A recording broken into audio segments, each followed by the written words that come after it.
नगे च सुरेंद्रे च कौशिके पाद संस्पृशि निर्विशेष मनस्काय श्री वीरस्वामिने नमः। आर्हत वाङ्मय में कहा गया है, नो निहिज वीर्यम। जैन दर्शन में कर्मवाद का सिद्धांत है और कर्मवाद जैन दर्शन में विवेचित हुआ है। 8 कर्मों के संदर्भ में हमें आगम साहित्य में भी और आगमेतर साहित्य में भी जानकारियां प्राप्त होती हैं।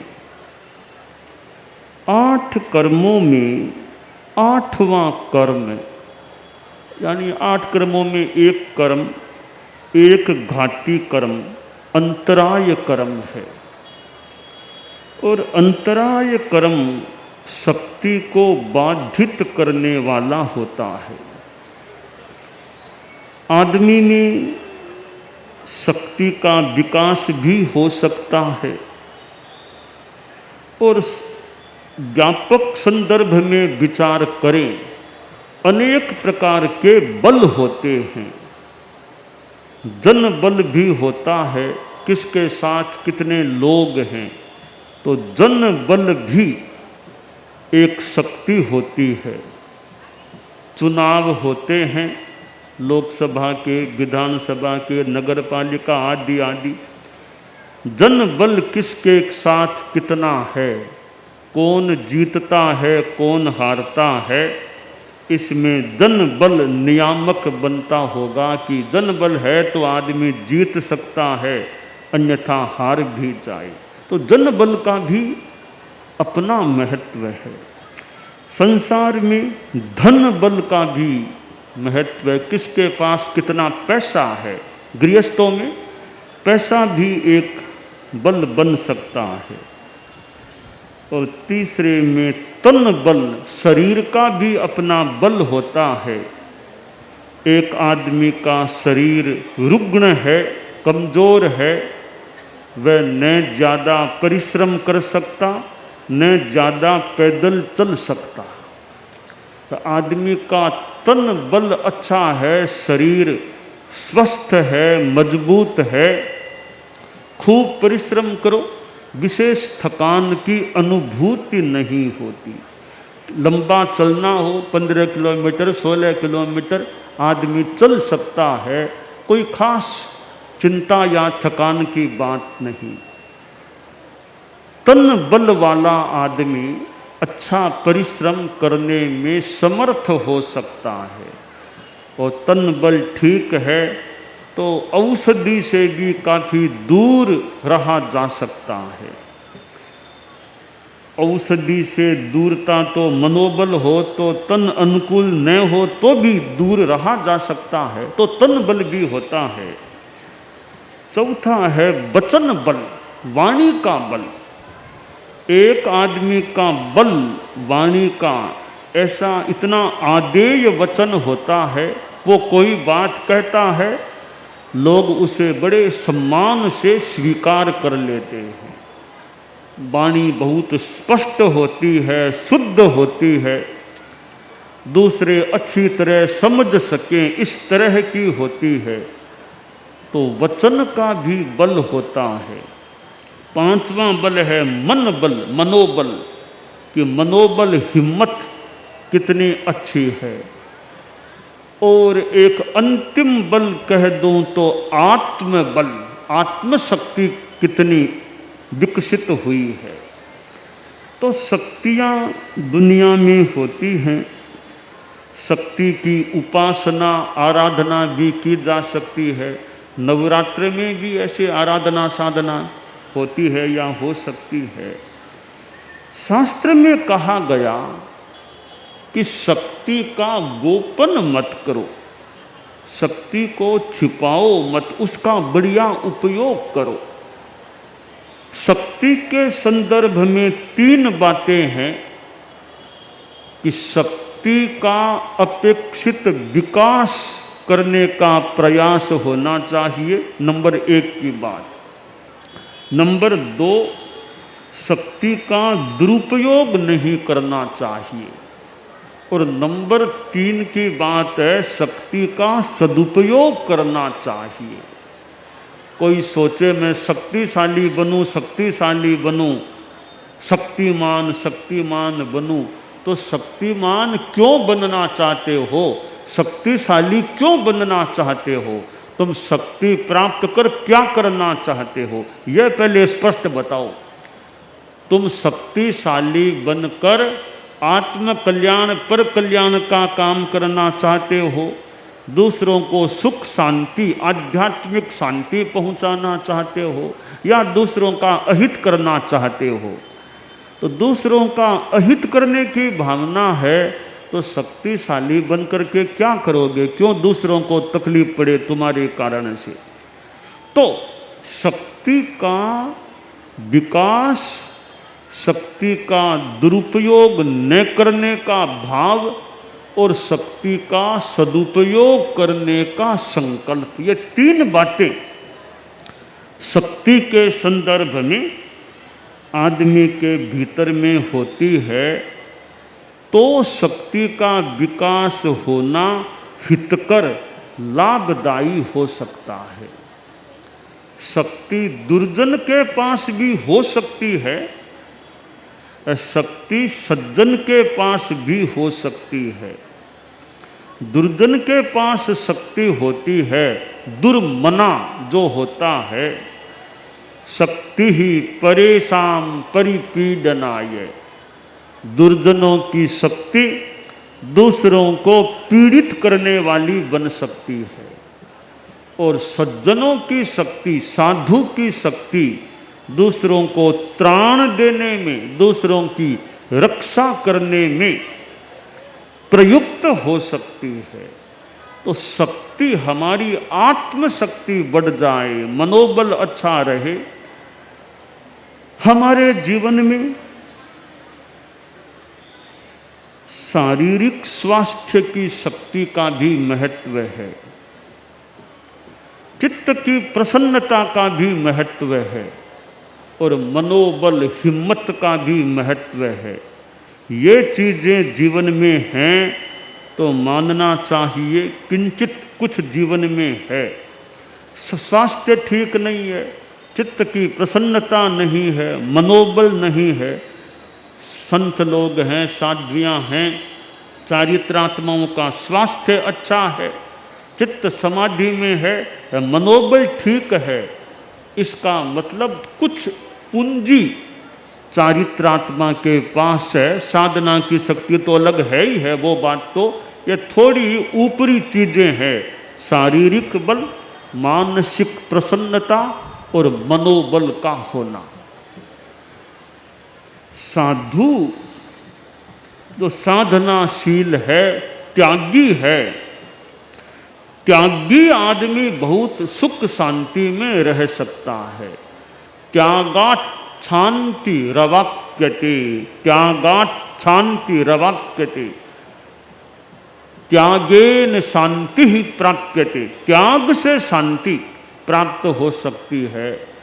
तो त्याग संयम का बल आदमी में होता है, तो त्याग से वो आत्मशक्ति का विकास हो सकेगा, ऐसा प्रतीत हो रहा है।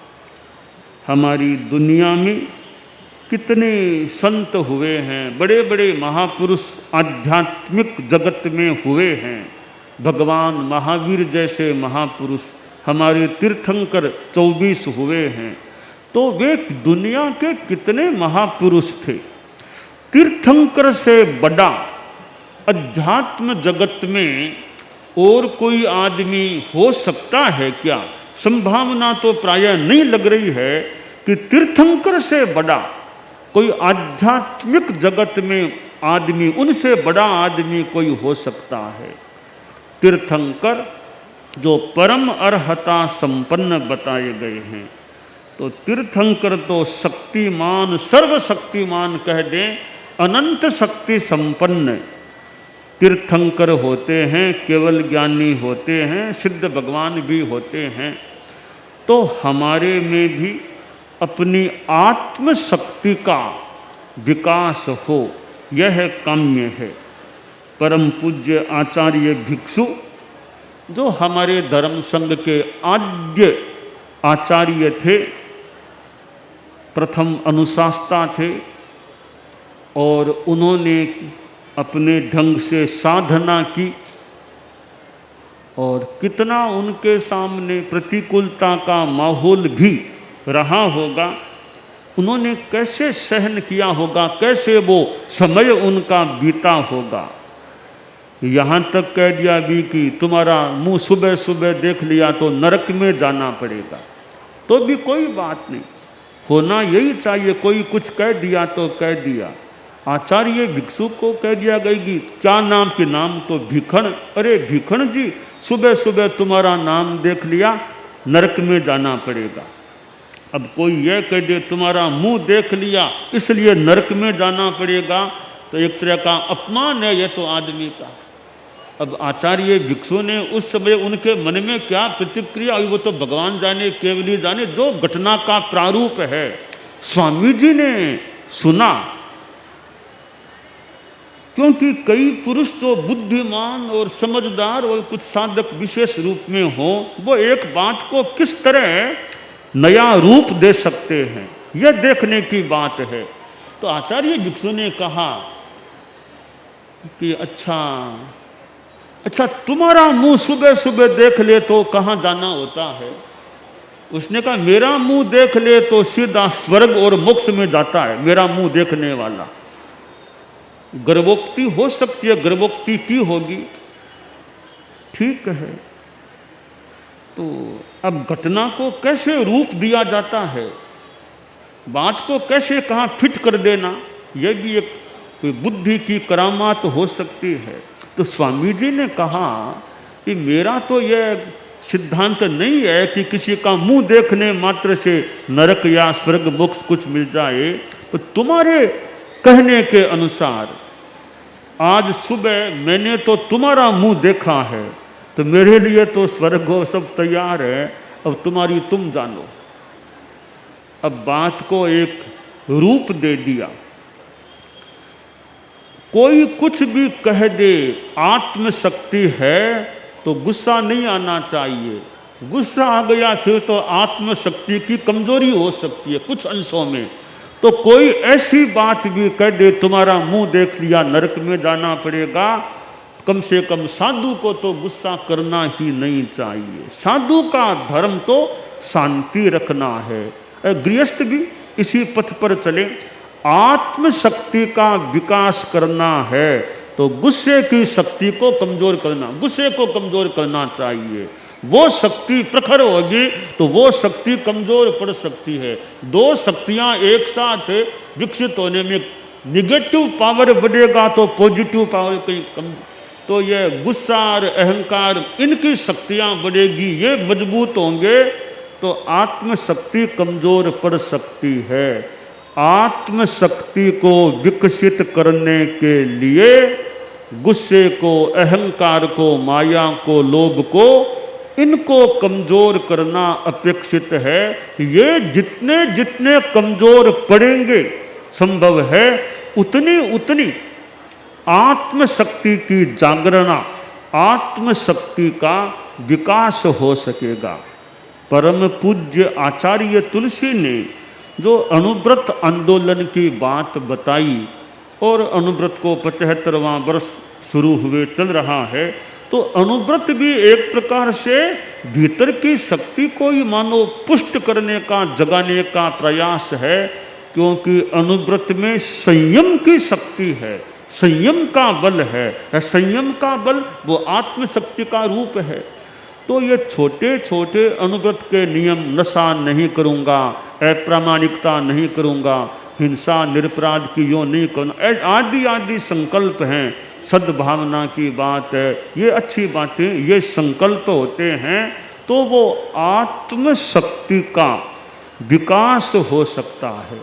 परम पूज्य आचार्य महाप्रज्ञ जी प्रेक्षा ध्यान कराते थे। कितने प्रेक्षा ध्यान शिविरों का संचालन उनके सानिध्य में हुआ था, और भी ध्यान का प्रयोग कराते थे। अध्यात्म साधना के ये प्रयोग हैं, ध्यान है, स्वाध्याय जप भी है, ये प्रयोग भी हमारी आत्मशक्ति को उजागर करने में, जागृत करने में, विकसित करने में और पुष्ट करने में सहायक बन सकते हैं। तो ये अध्यात्म की साधना मानो आत्मशक्ति को पुष्ट करने की साधना है, वीतरागता को पुष्ट करने की साधना है।